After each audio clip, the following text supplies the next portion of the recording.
ಕರ್ನಾಟಕ ಕುರುಕ್ಷೇತ್ರ 2013 ಗೆಲ್ಲಿಸುತ್ತಾ ನಾಯಕರ ಕಾಯಕ ಅಖಾಡದಲ್ಲಿ ಆರ್.ವಿ. ದೇಶಪಾಂಡೆ ಇದೇ ಈ ಹೊತ್ತಿನ ವಿಶೇಷ ಅತಿರಥರ ಅಖಾಡ.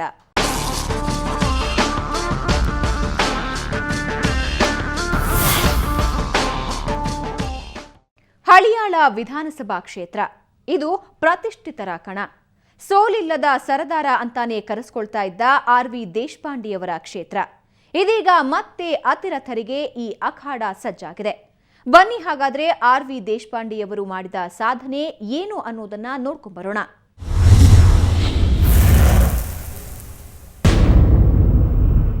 ಅತಿರಥರ ಅಖಾಡದಲ್ಲಿ ಆರ್.ವಿ. ದೇಶಪಾಂಡೆ 6 ಬಾರಿ ವಿಧಾನಸಭೆಗೆ ಆಯ್ಕೆಯಾಗಿದ್ದರು. ಸೋಲಿಲ್ಲದ ಸರದಾರ ಎನಿಸಿಕೊಂಡಿದ್ದವರು.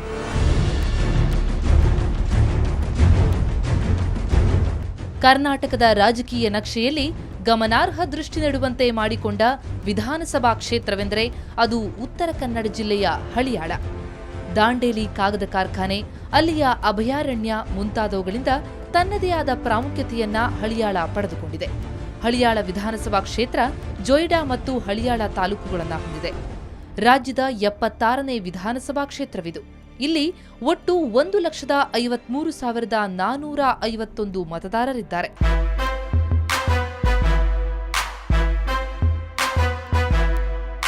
ಈ ಕ್ಷೇತ್ರ ಸತತ 6 ಬಾರಿ ಸಚಿವ ಹಾಗೂ ಮಾಜಿ ಕೆಪಿಸಿಸಿ ಅಧ್ಯಕ್ಷ ಆರ್.ವಿ. ದೇಶಪಾಂಡೆ ಅವರನ್ನ ಗೆಲ್ಲಿಸಿಕೊಟ್ಟ ಕ್ಷೇತ್ರ.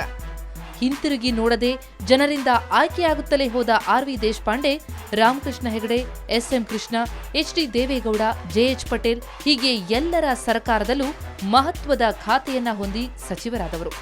ಎಸ್.ಎಂ. ಕೃಷ್ಣ, ಎಚ್.ಡಿ. ದೇವೇಗೌಡ, ಜೆ.ಎಚ್. ಪಟೇಲ್ ಅವರ ಸರ್ಕಾರದಲ್ಲಂತೂ ದೇಶಪಾಂಡೆ ಉನ್ನತ ಹುದ್ದೆಯನ್ನ ಅಲಂಕರಿಸಿದರು.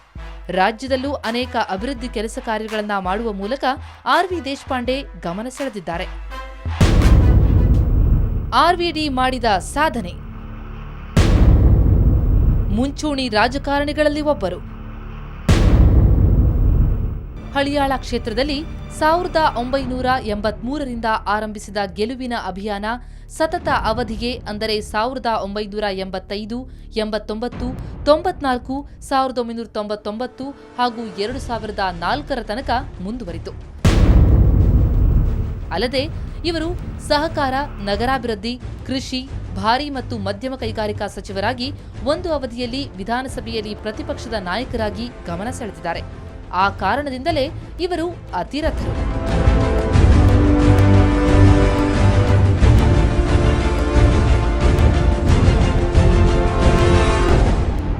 ಏಳನೇ ಬಾರಿ ಅಂದರೆ 2008ರಲ್ಲಿ ನಡೆದ ಚುನಾವಣೆಯಲ್ಲಿ ಅನಿರೀಕ್ಷಿತ ಸೋಲುಂಡರೂ ಶಾಸಕ ಸ್ಥಾನಕ್ಕಿಂತ ಮಹತ್ವದ ಹುದ್ದೆಯನ್ನೇ ಅಲಂಕರಿಸಿದ್ರು. ರಾಜ್ಯದಲ್ಲಿ ರಾಷ್ಟ್ರೀಯ ಪಕ್ಷದ ಸಾರಥ್ಯ ವಹಿಸಿದ್ರು. ಹಳಿಯಾಳದ ರೈತ ಕುಟುಂಬದಲ್ಲಿ ಹುಟ್ಟಿ ಮಹತ್ತರವಾದ ಸಾಧನೆಯನ್ನೇ ಆರ್.ವಿ. ದೇಶಪಾಂಡೆ ಮಾಡಿದ್ದಾರೆ. ಐಟಿ ನೀತಿ ಜಾರಿಗೆ ತರಲು ಕಾರಣರಾಗುವ ಮೂಲಕ ಬೆಂಗಳೂರು ಸಿಲಿಕಾನ್ ಹಬ್ ಆಗುವಂತೆ ಮಾಡಿದ್ದು ದೇಶಪಾಂಡೆ. ರಾಜ್ಯದ ಕೈಗಾರೀಕರಣದ ವಿಷಯದಲ್ಲಿ ಮಹತ್ವದ ಕೆಲಸವನ್ನ ಆರ್.ವಿ.ಡಿ. ಮಾಡಿ ತೋರಿಸಿದ್ದಾರೆ. ರಾಜ್ಯದ ಮುಂಚೂಣಿ ರಾಜಕಾರಣಿಗಳಲ್ಲಿ ದೇಶಪಾಂಡೆ ಒಬ್ಬರು.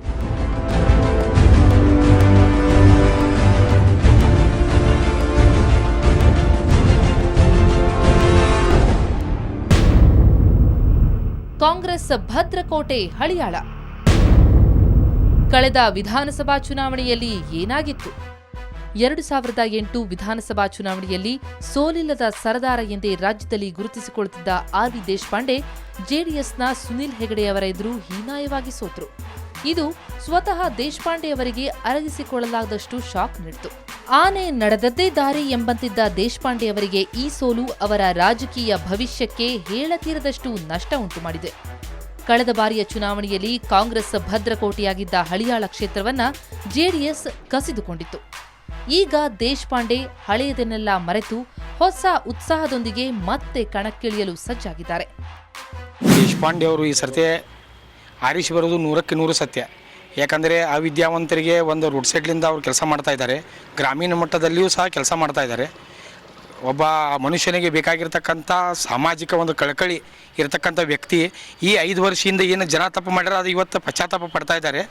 ತಿರುಪತಿ ತಿರುಮಲೇಶ ದೇವಸ್ಥಾನದ ಟ್ರಸ್ಟಿಯಾಗಿ ನೇಮಕಗೊಂಡಿರುವ ಆರ್.ವಿ. ದೇಶಪಾಂಡೆ 1998ರಿಂದ ತಮ್ಮ ತಂದೆ ವಿ.ಆರ್. ದೇಶಪಾಂಡೆ ಹೆಸರಿನಲ್ಲಿ ಮೆಮೋರಿಯಲ್ ಟ್ರಸ್ಟ್ ಸ್ಥಾಪಿಸಿಕೊಂಡು ಅದರ ಮೂಲಕ ಗ್ರಾಮೀಣ ಯುವಕರಿಗಾಗಿ ಹಲವಾರು ಉಪಯುಕ್ತ ಸ್ವ ಉದ್ಯೋಗ ತರಬೇತಿಯನ್ನ ಹಮ್ಮಿಕೊಳ್ತಾ ಇದ್ದಾರೆ. ಇದೇ ಟ್ರಸ್ಟ್ ಮೂಲಕ ಹಳ್ಳಿಗಳಲ್ಲಿ ಆರೋಗ್ಯ ಶಿಬಿರಗಳನ್ನು ಏರ್ಪಡಿಸ್ತಾ ಇದ್ದಾರೆ. ಇವೆಲ್ಲವುಗಳನ್ನ ಹಳಿಯಾಳ ಕ್ಷೇತ್ರದ ಜನ ಕೃತಜ್ಞತೆಯಿಂದಲೇ ಸ್ಮರಿಸ್ತಾರೆ. ಹಳಿಯಾಳ ಜೋಳ ಕ್ಷೇತ್ರಕ್ಕೆ ಆರ್.ವಿ. ದೇಶಪಾಂಡೆ ಅವರು ಮಾಡಿದ್ದ ಅಭಿವೃದ್ಧಿ ಭಾಳಷ್ಟು ಅಪಾರ ಅಭಿವೃದ್ಧಿ. ಆ ಅಭಿವೃದ್ಧಿ ಏನಂದ್ರೆ ಈಗ ನೀರಿಂದ ಸಮಸ್ಯೆ, ಈಗ ಇವು ಜನತಾ ಪ್ಲಾಟ ಇದು ಮಾಡಿದ್ದು ಇಂಥವು ಭಾಳಷ್ಟು ಅದಾವೆ. ಈ ಕಾಲೇಜು ಸ್ಕೂಲು 1-2 ಹೇಳಿದರೆ ಇದನ್ನೆಲ್ಲ 100-200 ಪೇಜಿ ಪಟ್ಟಿನೂ ಕಡಿಮೆ ಬರೋದು. ಇಷ್ಟು ಅಭಿವೃದ್ಧಿ ಇವರು ಆರೈಸಿ ಬರೋದಂತೆ ಖಂಡಿತ. ಕಳೆದ ಸ್ಥಳೀಯ ಸಂಸ್ಥೆಗಳ ಚುನಾವಣೆಯಲ್ಲಿ ಹಳಿಯಾಳ ದಾಂಡೇಲಿ ಪಟ್ಟಣ ಪಂಚಾಯತ್ ಚುನಾವಣೆಯಲ್ಲಿ ಕಾಂಗ್ರೆಸ್ ಬಹುಪಾಲನ್ನ ಬಾಚಿಕೊಂಡಿದೆ.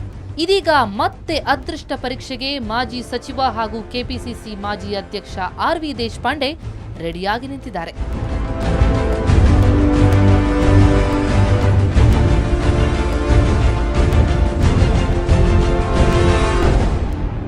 ಆರ್ವಿಡಿ ರಾಜಕೀಯದಲ್ಲಿ ಎದುರಿಸಿದ ಸವಾಲುಗಳು ಏನು?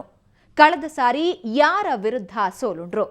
ಅದಕ್ಕೆ ಕಾರಣ ಏನು ಅನ್ನೋದನ್ನ ಡೀಟೇಲ್ ಆಗಿ ಹೇಳ್ತೀವಿ ಒಂದು ಬ್ರೇಕ್ನ ನಂತರ.